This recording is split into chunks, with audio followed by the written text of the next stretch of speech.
성경은 이렇게 아담들이 선악 판단의 주체가 되어서 자기들의 주체성과 존재성을 챙겨보겠다고 선악과를 따먹고 이렇게 분연히 일어난 상태, 즉 살겠다고 아우성치는 상태를 죽었다고 하고, 난 하나님 앞에서 없는 자, 죽은 자여야 맞네요, 이렇게 자신을 부인하는 자를 살았다라고 하는 거예요. 그래서 주님께서도 살고자 하는 자는 죽을 것이요 죽고자 하는 자가 살 것이다라고 말씀하신 거예요. 이건 이순신 장군이 한 말이 아니란 말이에요. 그건 다른 말로 난 하나님으로부터 성령, 즉 생기를 선물 받지 못하면 존재일 수도 없는 자라는 걸 진심으로 고백하는 게 성도의 본무이지, 나는 이렇게 살아있습니다 라는 걸 하나님께 보여서 참 기특하구나 라고 상을 받는 게 성도의 본무가 아니란 말입니다. 진짜 그거 아시냐고요? 여러분이 죽은 자라는 걸 진짜 아시냐고요? 그건 평생의 과업이에요. 우리에게 주어진 성도의 본무, 그거 하나밖에 없어요. 근데 우리는 교회에 와서까지도 다 살겠다고 하는 거예요. 기도 제목도 다 살려주세요예요. 한국 기독교가 회개하겠다고 100년 만에 내건 기도 제목이 하나님 살려주세요예요. 이게 뭡니까 도대체가? 상암 경기장에 사람 머리보다 더 크죠 당연히. 집안 대문짝보다도 더 큰 글씨로 하나님 살려주세요라고 붙여놓고 100년 만에 기도했다니까요. 그건 하나님, 우리 한국 기독교는 죽은 거 맞습니다 라는 고백이었어요. 성경이 성도를 가리켜서 율법에 대하여 죽은 자라고 부르는 건, 율법이 뭐예요? 지켜서 행함으로 말미암아 하나님 나라에 올라가겠다, 이게 율법이죠. 근데 거기에 대해서 죽었다라고 하는 건 인간의 행함과 됨됨이와 열심과 노력과 자격과 조건이 인간의 결국을 좌지우지하지 못한다는 걸 깨닫고 인정하게 되는 게 성도의 신앙생활임을 확증해 주는 거예요.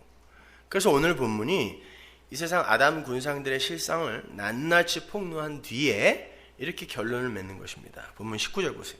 우리가 알거니와 무릇 율법이 말하는 바는 율법 아래에 있는 자들에게 말하는 것이니 이는 모든 입을 막고 온 세상으로 하나님의 심판 아래 있게 하려 함이니라. 그러므로 율법의 행위로 그의 앞에 의롭다 하심을 얻을 육체가 없나니 율법으로는 죄를 깨달음이니라. 하나님이 율법을 왜 주셨다 그래요? 모든 존재는 죽은 거야를 알려주기 위해 율법을 주셨다는 거예요. 생각해 보세요. 모든 인간은 에덴 동산의 아담 안에서부터 죽은 자가 된 거예요. 맞습니까? 중간에 어느 시점에 죽은 거 아니고 아담 때부터 다 죽은 거예요. 무트, 타무트. 역사는 그때부터 죽은 상태에서 출발한 거예요. 그리고 그렇게 죽은 자들은 생기, 즉 성령이 임할 때에만 산 자가 돼요. 그런데 그 성령이 예수님이 부활 승천하신 후에 교회에게만 내려왔어요. 사도행전 2장에서. 그죠? 그러면 교회만 산 거죠. 맞아요? 제가 지금 기초부터 하는 거예요. 2살짜리부터 시작하는 것이에요. 난 한 50쯤 다 됐을 줄 알았더니 완전히 속았어요. 2살부터 다시 시작하는 거예요. 교회에게만 성령이 내려왔어요. 그렇죠? 그러면 교회만 산 거예요. 그리고는 그 성령이 뭘 가르치냐면 죄에 대하여, 의에 대하여, 심판에 대하여, 예수에 대하여 가르쳐요. 성령은 예수님이 하신 말씀이에요.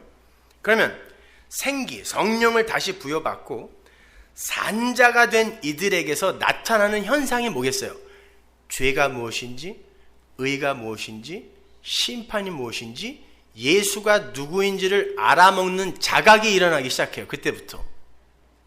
산자들에게서만, 나를 포함한 이 모든 세상이 다 죄의 상태, 즉 죽은 상태이며 그들이 합의하여 만드는 의라는 것, 이 역사라는 의는 전혀 쓸모가 없는 것이며 하나님의 아들을 죽여 만들어내신 하나님의 의만이 우리의 살 길이며 그들만이 하나님의 심판을 면할 수 있는 것임을 알게 되는 고자를 산자라 그래요. 그렇다면 그들 이외에 모든 사람은 여전히 죽은 상태가 맞죠? 맞죠? 그들은 단 한 번도 산자인 적이 없었던 사람이에요. 잠깐 살았다 죽고 잠깐 살았다 죽고 이런 사람 없어요. 교회만 산자고 나머지 모든 세상은 다 죽은 상태예요. 한 번도 산자인 적이 없어요.